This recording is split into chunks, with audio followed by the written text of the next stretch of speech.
ଓଡ଼ିଆ କାବ୍ୟ ସାହିତ୍ୟାନୁମୋଦି ସୁଧୀ ଶ୍ରୋତା ବନ୍ଧୁମାନଙ୍କୁ ମୋର ନମସ୍କାର। ବନ୍ଧୁଗଣ, ଆଜି ପୁନର୍ବାର ଆମେ ସେଇ ଓଡ଼ିଆ କାବ୍ୟଯୁଗ ବା ରୀତିଯୁଗର ସାହିତ୍ୟ ସମ୍ପର୍କରେ କିଛି ଆଲୋକପାତ କରିବା। ମୁଁ ୟା ପୂର୍ବରୁ ଆମର ଓଡ଼ିଆ ରୀତିକାବ୍ୟ ବା କାବ୍ୟଯୁଗର ପ୍ରଥିତ ଯଶା ବୈଷ୍ଣବ କବି ଓଡ଼ିଶାର ଘରେ ଘରେ ପୁରପଲ୍ଲୀରେ ସୁନାମ ଅର୍ଜନ କରିଥିବା ନିଜର ମଥୁରା ମଙ୍ଗଳ କାବ୍ୟ ରଚନା କରି ଅଗଣିତ ଓଡ଼ିଆବାସୀଙ୍କ ଓଡ଼ିଆ ଲୋକମାନଙ୍କର ଜନମାନସରେ ଏ ପର୍ଯ୍ୟନ୍ତ ଉଜ୍ଜୀବିତ ହୋଇକି ରହିଥିବା କବି ଭକ୍ତଚରଣ ଦାସଙ୍କର ମଥୁରା ମଙ୍ଗଳ କାବ୍ୟ, ଯଦିଓ ଆମେ ତାଙ୍କର କଳାକଳିବର ଚଉତିଶା ବା ମନବୋଧ ଚଉତିଶା ପ୍ରଭୃତିର ତାତ୍ତ୍ୱିକ ଅର୍ଥ ସମ୍ପର୍କରେ ଲୋକମାନେ ମଧ୍ୟ କିଛି ଆଲୋଚନା କରୁଛନ୍ତି, କିନ୍ତୁ ମଥୁରା ମଙ୍ଗଳ ଭଳି ଜନପ୍ରିୟ କାବ୍ୟ ଆଉ ଓଡ଼ିଆ ସାହିତ୍ୟରେ ବିରଳ କହିଲେ ଅତ୍ୟୁକ୍ତି ହେବ ନାହିଁ। ମୁଁ କହି ରଖେ ଆଉ ଟିକେ ଯେ କବି ଷୋଡ଼ଶ ଛାନ୍ଦ, এই ଷୋଡ଼ଶ ଛାନ୍ଦଟି ହେଉଛି ଓଡ଼ିଶାର ଜନମାନସରେ ବହୁଳ ଭାବରେ ପ୍ରସାରିତ ହୋଇସାରିଛି ଆଗରୁ। ଏବେ ମଧ୍ୟ ଲୋକମାନେ କଥା ପ୍ରସଙ୍ଗରେ ଏଇ ସୁଦାମା ମାଳାକାର ଯିଏ ସୁଦାମା ମାଳି କୃଷ୍ଣଙ୍କୁ ବେଶ କରି ସୁଦାମା ମାଳି, ଏଇ ଯେଉଁ ଛାନ୍ଦ ଅତି ଚମତ୍କାର ଭାବରେ କବି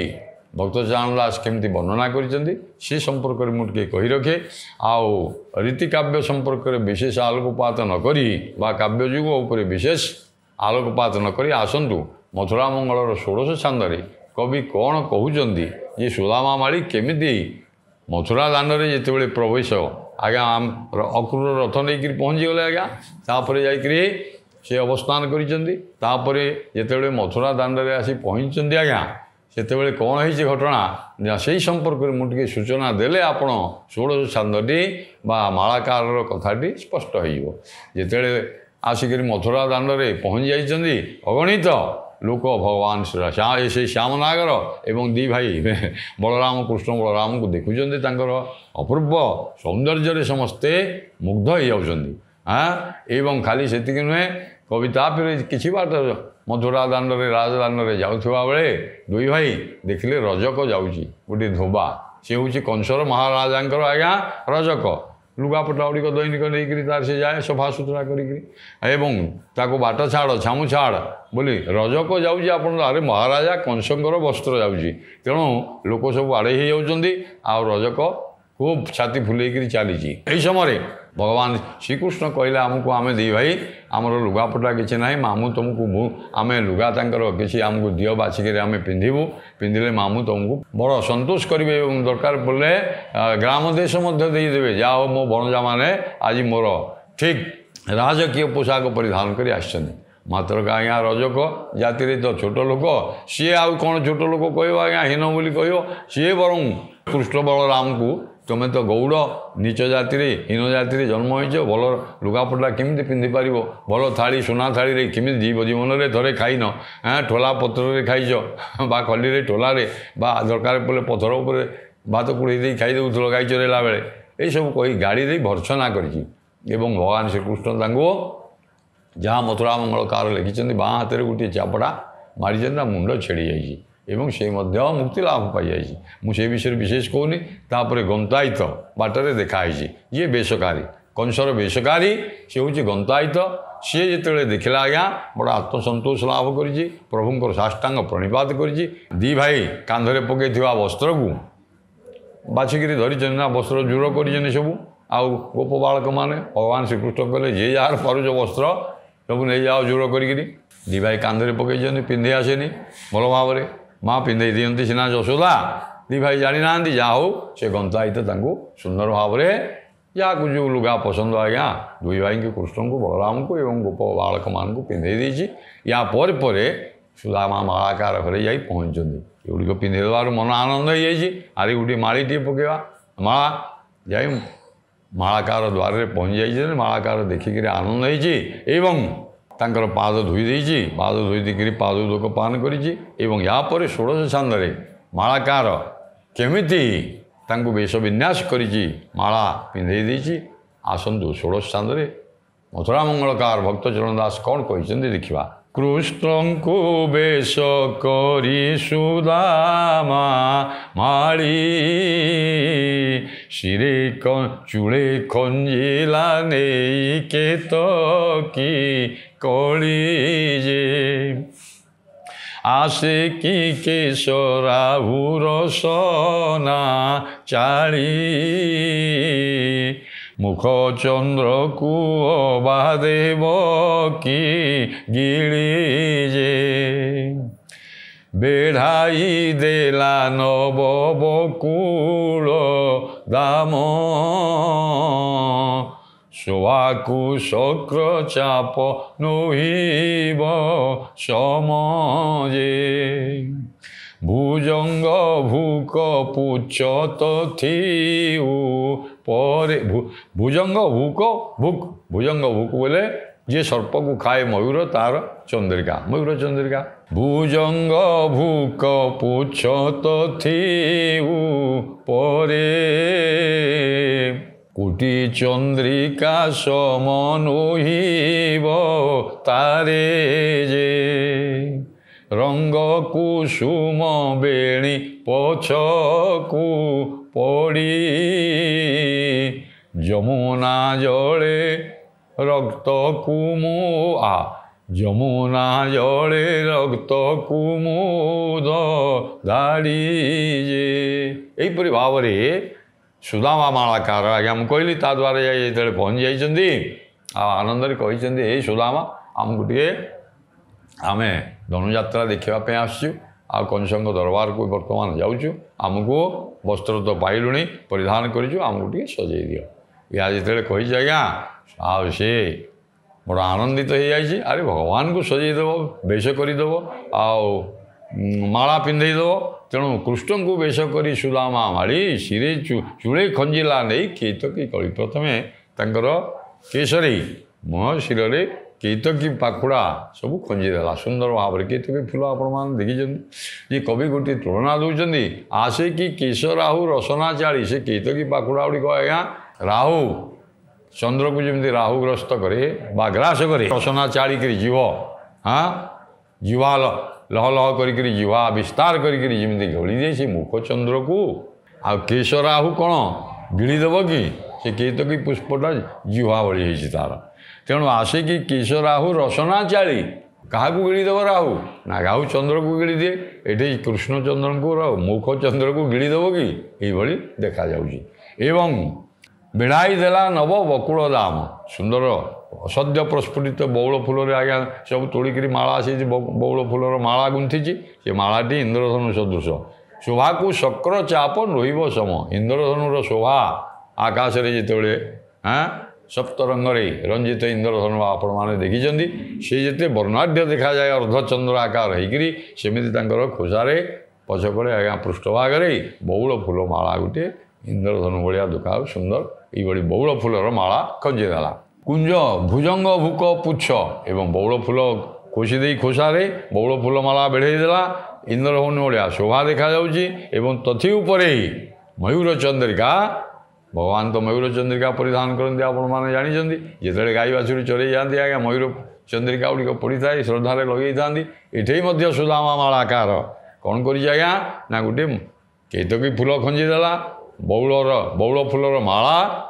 ଅତି ସୁନ୍ଦର ଭାବରେ ଖୋସାରେ ଖୋସି ଦେଇ ଗୋଟିଏ ଚନ୍ଦ୍ରିକା ଖୋସିଦେଲା ଏବଂ ପୃଷ୍ଠଭାଗରେ ଯେଉଁ କେଶ ଅଛି ସେଥିରେ କ'ଣ ନା ତାକୁ ଭୁଜଙ୍ଗ ପୁଚ୍ଛ ତଥି ଉପରେ କୋଟି ଚନ୍ଦ୍ରିକା ସମାନ ହୋଇବ ତାରେ କୋଟିଏ ଚନ୍ଦ୍ର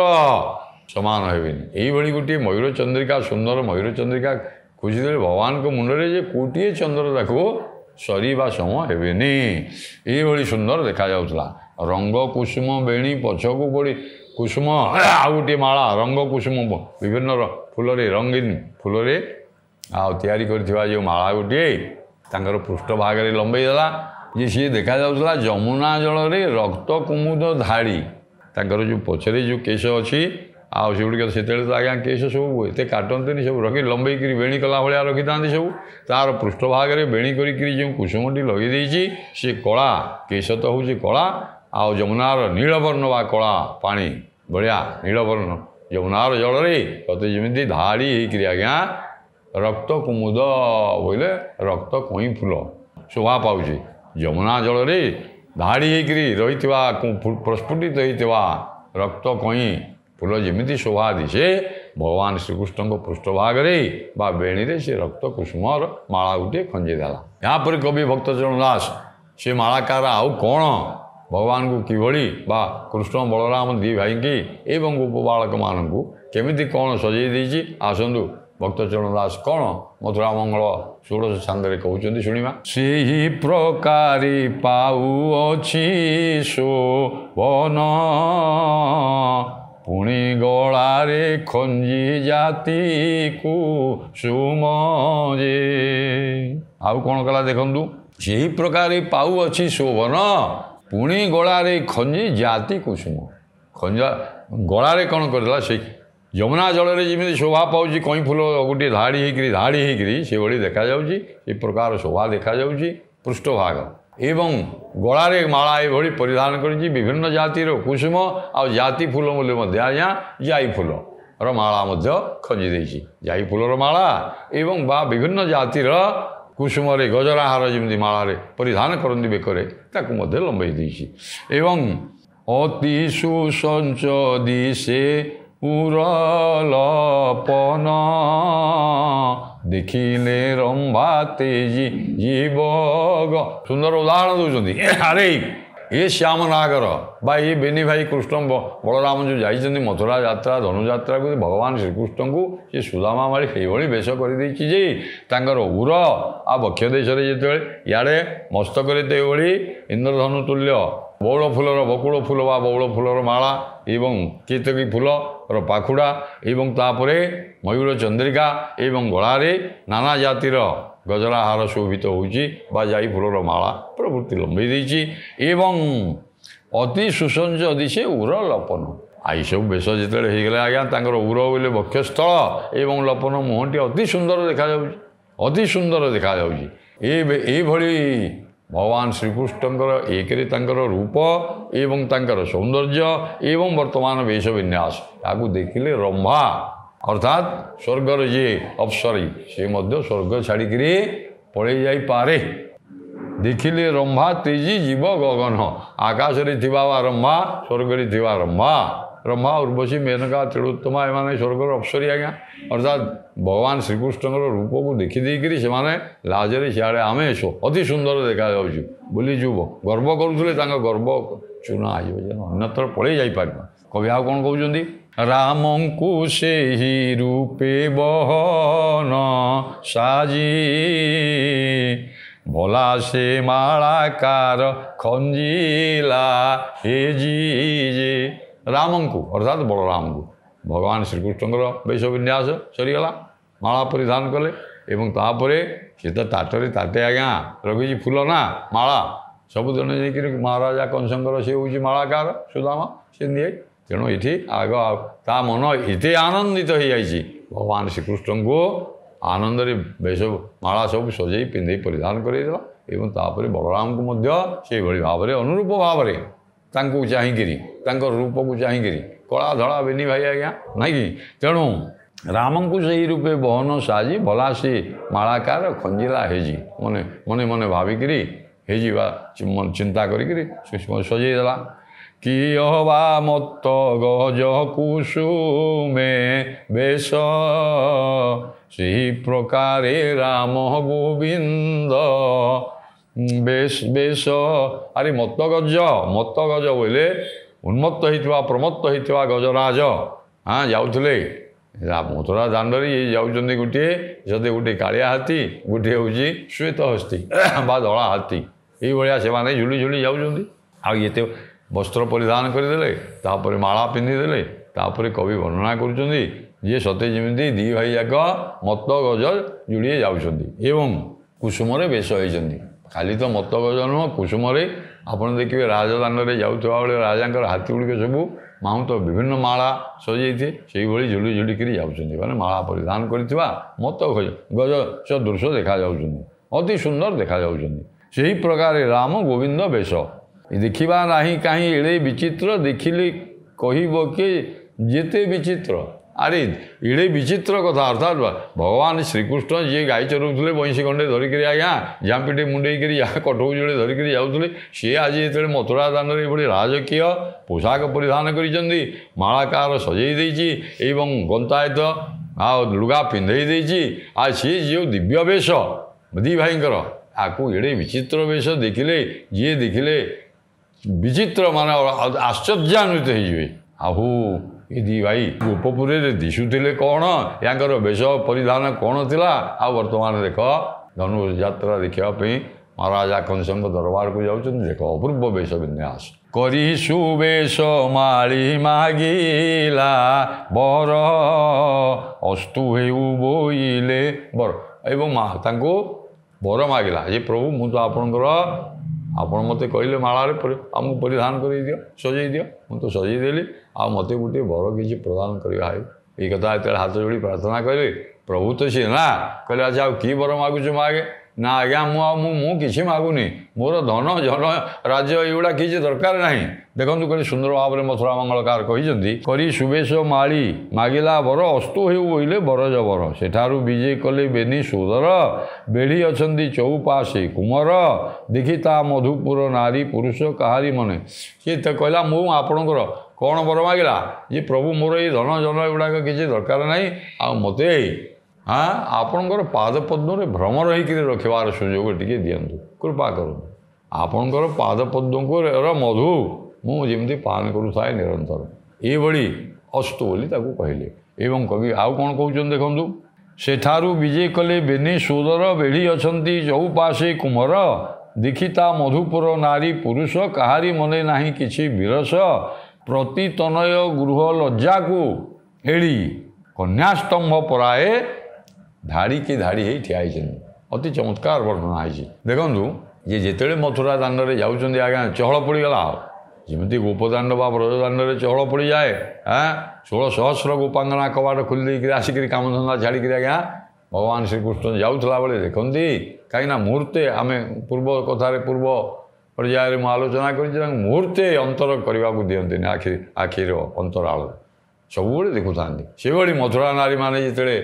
ଗହଳ ଚହଳ ପଡ଼ିଗଲା ଯେ ହେଉ କୃଷ୍ଣ ବଳରାମ ଆଜି ଆସିଛନ୍ତି ଧନୁଯାତ୍ରା ଦେଖିବା ପାଇଁ ଆଜ୍ଞା ଲୋକ ଗଦା ହେଇଗଲେ ହଜାର ହଜାର ଲୋକ ସ୍ତ୍ରୀ ଲୋକମାନେ ମଧ୍ୟ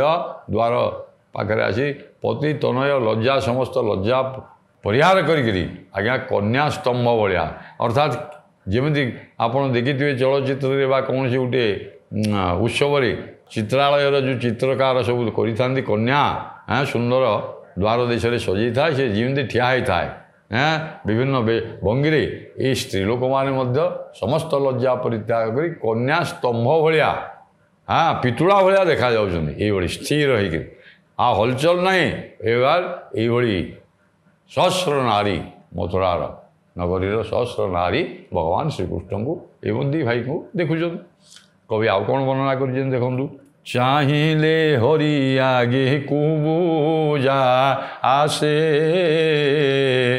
ତିନି ବାଙ୍କ ଶରୀର ପ୍ରପଞ୍ଚ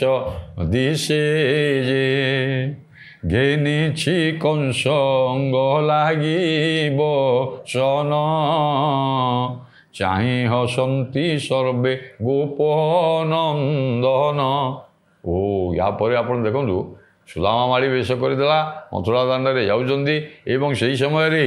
କେତେକ ଚରିତ୍ର ବର୍ଣ୍ଣନା ଏଠି ହେଇଛି ଆଜ୍ଞା ପ୍ରଥମେ ରଜକର କଥା କହିଲେ ତାପରେ ଗନ୍ତାୟିତ କଥା କହିଲେ ତାପରେ ମାଳାକାର ସୁଦାମାର କଥା କହିଲେ ତାପରେ କୁବୁଜା ଯେ ଗନ୍ଧ ଚନ୍ଦନ କସ୍ତୁରୀ କୁଙ୍କୁମ ପ୍ରଭୃତି ସେ ନେଇକରି ଯାଏ ସେ ଗୋଟେ କୁବୁଜା ଜନ୍ମରୁ ଆଜ୍ଞା ସେ କୁଜ ଗୁଡ଼ିଏ ତା'ର ଅଛି ସେ ଯାଉଛି ଦାଣ୍ଡରେ ଭଗବାନ ଯେତେବେଳେ କୁବୁଜାକୁ ଦେଖିଲେ କୁବୁଜା ଆସି ତିନି ବାଙ୍କ ଶରୀର ପ୍ରପଞ୍ଚ ଦେଖାଯାଏ ଅସୁନ୍ଦର ଦେଖାଯାଉଛି ଆଜ୍ଞା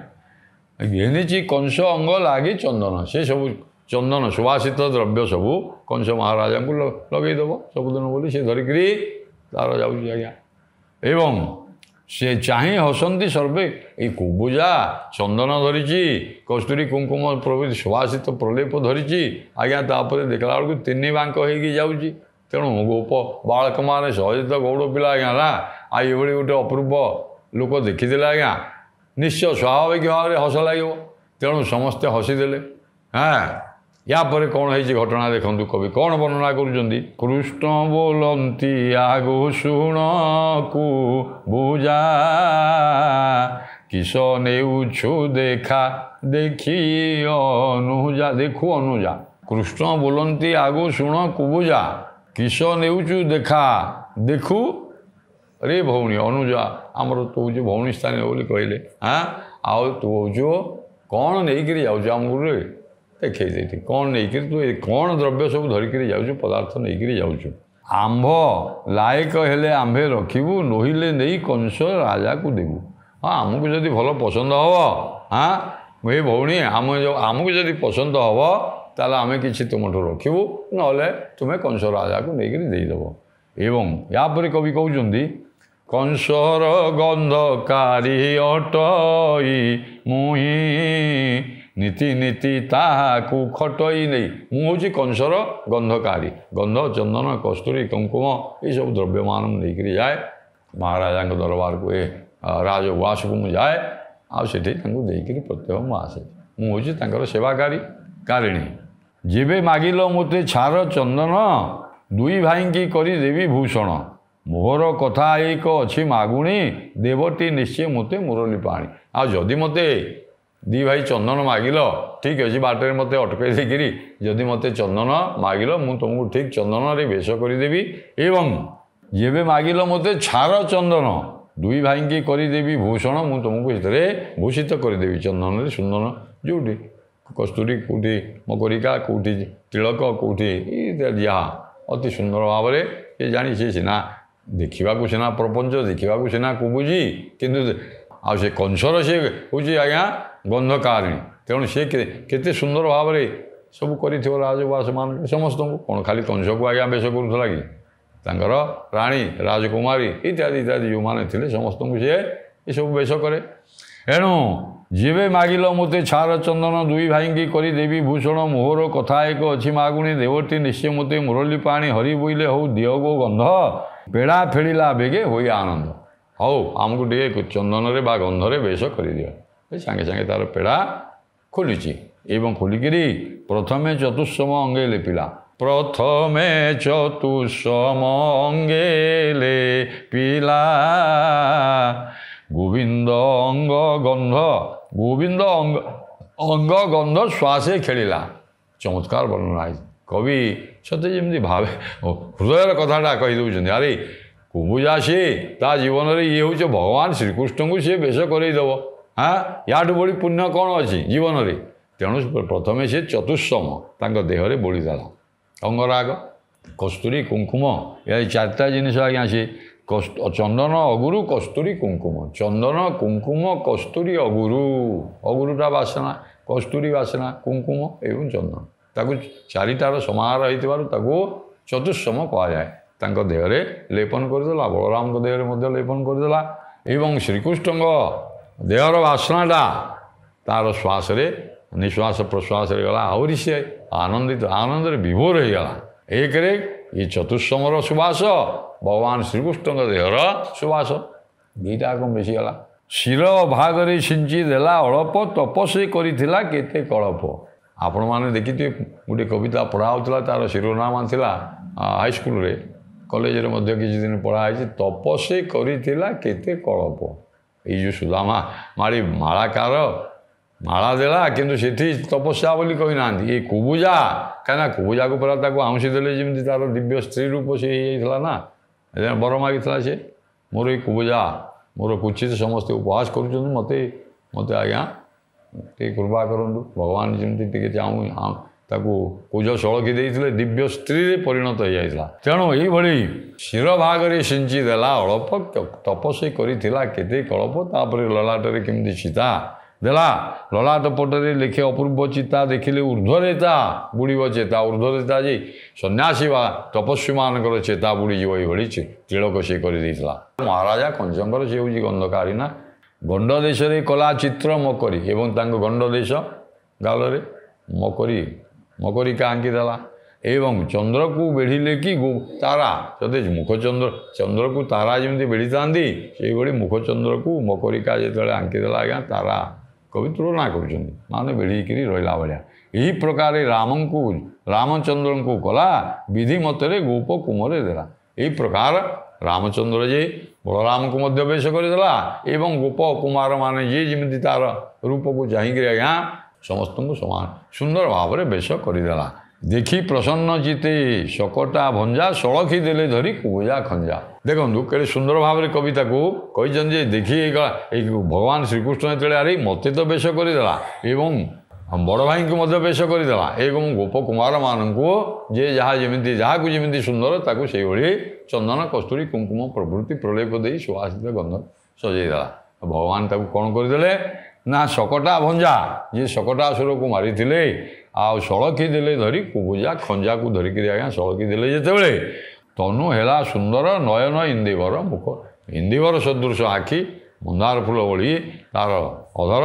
ଏବଂ ଅତି ସୁନ୍ଦର ରମଣୀରେ ସେ ପରିବର୍ତ୍ତନ ହେଲା। ପରବର୍ତ୍ତୀ ପର୍ଯ୍ୟାୟରେ କବି କ'ଣ ବର୍ଣ୍ଣନା କରିଛନ୍ତି କୁବୁଜାର ରୂପ ଏବଂ କୁବୁଜା କ'ଣ ଆଉ ମାଗିଛି ଇତ୍ୟାଦି କଥା ସୁବିଧା ହେଲେ କହିବା। ନମସ୍କାର।